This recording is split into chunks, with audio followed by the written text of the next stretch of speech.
he's here with me. He's 35 years old. We've gone down this route so many years and been let down by all politicians. Now, it's fine you saying with all the schools you feel that everybody should be mainstream. I know of people that have gone to mainstream schools. Now, remember, the mainstream schools have stairs. Some of them cannot get up and down the stairs, so they are isolated into the library. They're not brought into the mainstream group. Everything needs to be made, and people need to be made aware that not everybody uses stairs, not everybody can get to places. And please, years ago we had a saying, do not put them in goldfish bowls, which is little classrooms where people can walk past and look into them.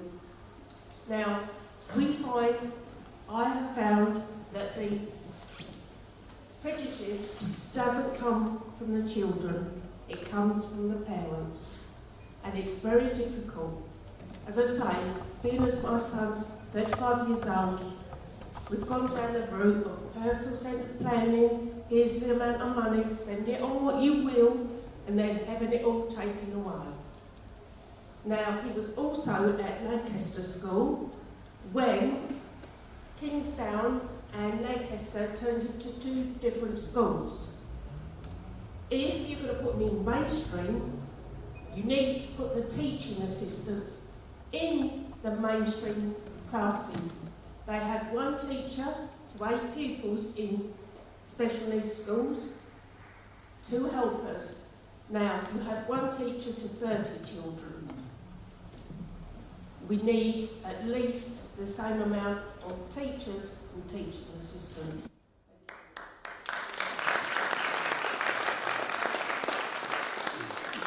Inclusiveness is vital because we are the same people. Different ways, different expressions.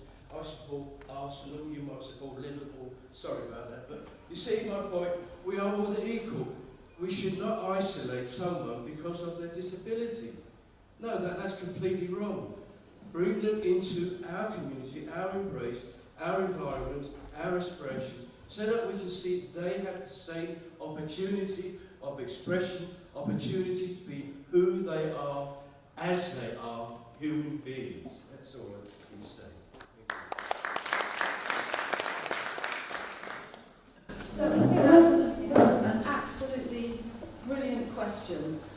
On the issue of education, I do think that this one size doesn't fit all, but that we have brilliant special schools in Southend, and for a lot of parents that come to me in my surgery with children who are in mainstream, they desperately need to be in one of our brilliant provisions. And one of the things that gives me and my team huge satisfaction is when we get a child into the right school, into the right environment for that particular child. And I remember when I was growing up, because my cousin has special educational needs, and I do remember this debate when I was a child about whether she should be in the comprehensive mainstream or whether she should be in a special school. She's now grown up, and my uncle also has special educational needs. And what she needs now is a supported residential setting, which she has in Morgan, which works really well, but also to be valued in her community so that she has occupations that she can go to. But no, she isn't earning money in the normal sense of the word. And my Uncle Peter, who's died now, he worked in the poppy factory, the British Legion. That gave him tremendous pride and dignity. And he also had supported living. So these are the things that we are going to have to look to expand and make sure that we have for adults who have learning difficulties. That's just from my own personal experience and from the casework which I've done. Thank you.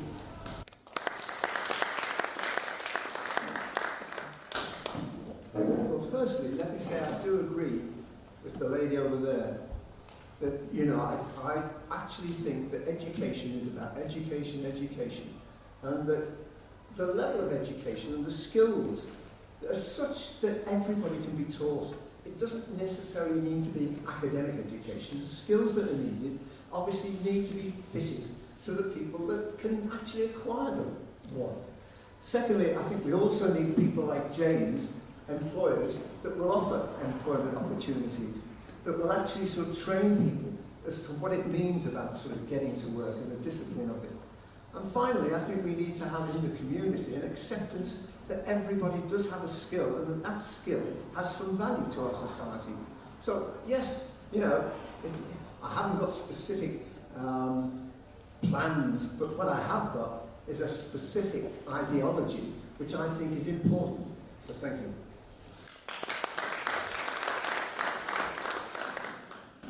I'm going to take a strange step here, and I'm actually going to answer your question. In actual fact, the provision in Southend, while some of it is good, some of it's woefully inadequate. But this wasn't just about schools. The schools, some Senkos are good, most Senkos are average or poor. Senkos need to have a proper recognised qualification, which actually requires some effort, not 4 hours on a laptop. And in actual fact, they need to actually have a passion for what they're doing. But what the question was, is when that person gets to 16, having been battered by extremely poor educational choices because we don't have a wide enough variety of schools, those schools are seldom set up to cater for even the slightest reasonable adjustment. And in actual fact, so many kids now, because there isn't a school place for them that is appropriate, are homeschooled. That homeschool is inadequate. A mother cannot be considered to understand every single thing that she requires to teach her child. But then, at 16, to actually have no step-through provision up to age 25, when in actual fact is the age when a person genuinely is removed from young person's safeguarding to adult safeguarding. There's no step through to that. The colleges aren't set up for this. There's no Senkos or pastoral care in colleges. That needs to be fixed. And you can promise as much money as you want for what they call special school places. I call it inclusive education. If you pledge that money, you've got to back that up with a human resource, as you say, sufficient teacher to pupil ratio. You've got to improve the curriculum so that it doesn't look at everybody as maths and English. It's got to actually include subjects that are useful to young people going forwards, however that young person's skill set is arranged. And you've also got to have the patience, you've got to have the attitude that you are going to make that person into somebody who, instead of being difficult, is actually living the best life that they possibly can, like the rest of us do. I hope that answers the question. I hope that's likely to be the best answer you'll get.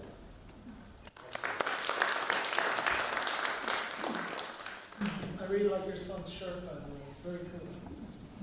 He dresses himself, he knows what he likes. King of style, though. Very good.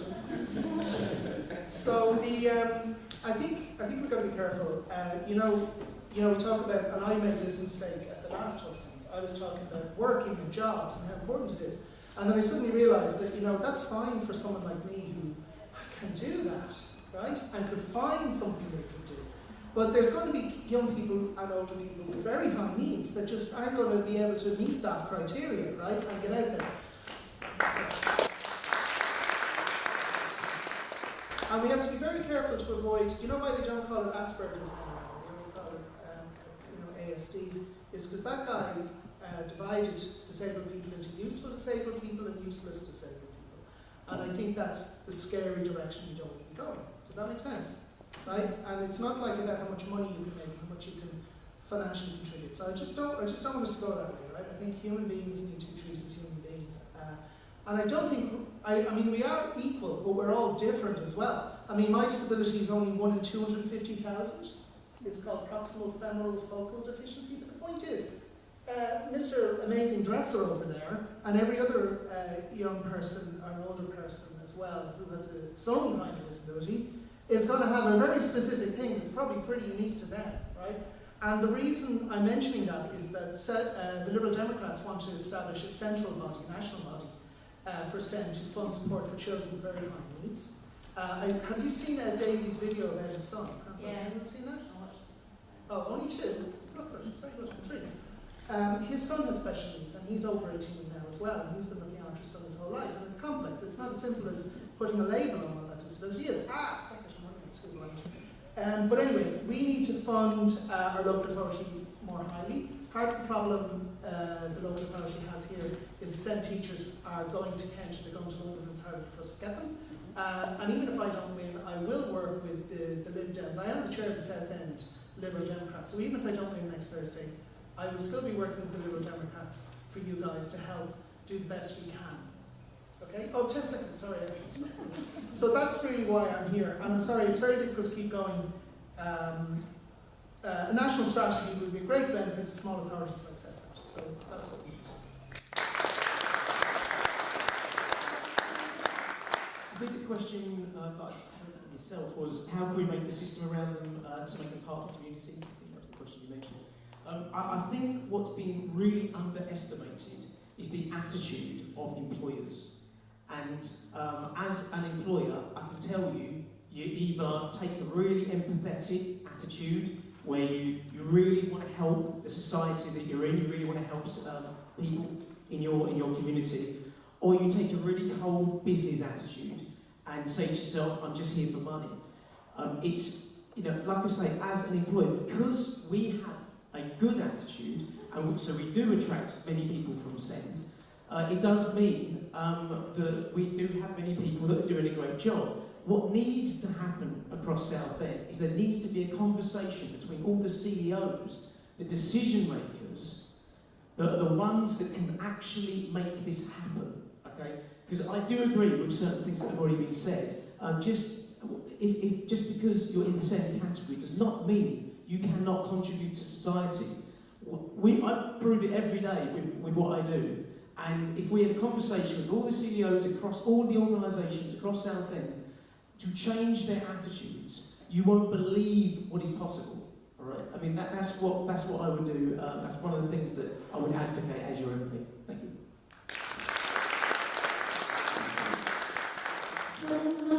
Well, Sharon, thanks for sharing your experiences. I mean, it's shocking and heartbreaking, but I've seen it in the school where I'm a governor. I hate the whole goldfish bowl thing. There's individuals who just don't work within the mainstream classroom, and the teachers and teaching assistants can't cope with them. And that's a fact, that's a reality. So they get put in this goldfish bowl with some people who can, in essence, look after them during the day until it's time to go home. And that's only because there's not the space in the special needs schools that would give those individuals the education they need, or the right skills within the mainstream schools to give those individuals the education as they need. Yeah. Okay. Because the reason they split the two schools apart was not because there wasn't enough spaces, was because the government were going to close special needs schools. And there needs to be more special needs schools for those that are able to get the help they need. And even in mild learning disabilities, there is one school that I know of in this whole area that will support them. We need more. And we need more of them to do life skills. I agree 100%. 100%. So one thing that we will be doing is we'll be refreshing the curriculum quite significantly, and it will be focused on life and work skills for everybody, whatever their needs. Now, some individuals who have special educational needs might struggle with academic type subjects, but they are incredibly creative, for example, and there's not enough emphasis put on some of the creative subjects like art and music and drama. And we've all seen how actually that can really bring an individual out themselves if more emphasis is put on that. Likewise, work experience is vitally important for everybody so that they can find out what the world of work's like. Now, for somebody with special educational needs, getting out into that world of work in an appropriate setting for whatever their needs are is massively vital to help them, move on to that next step, to discover what that next step is going to be after school. So there's some things that we are massively passionate about doing if we take government on the 4th of July. Thank you.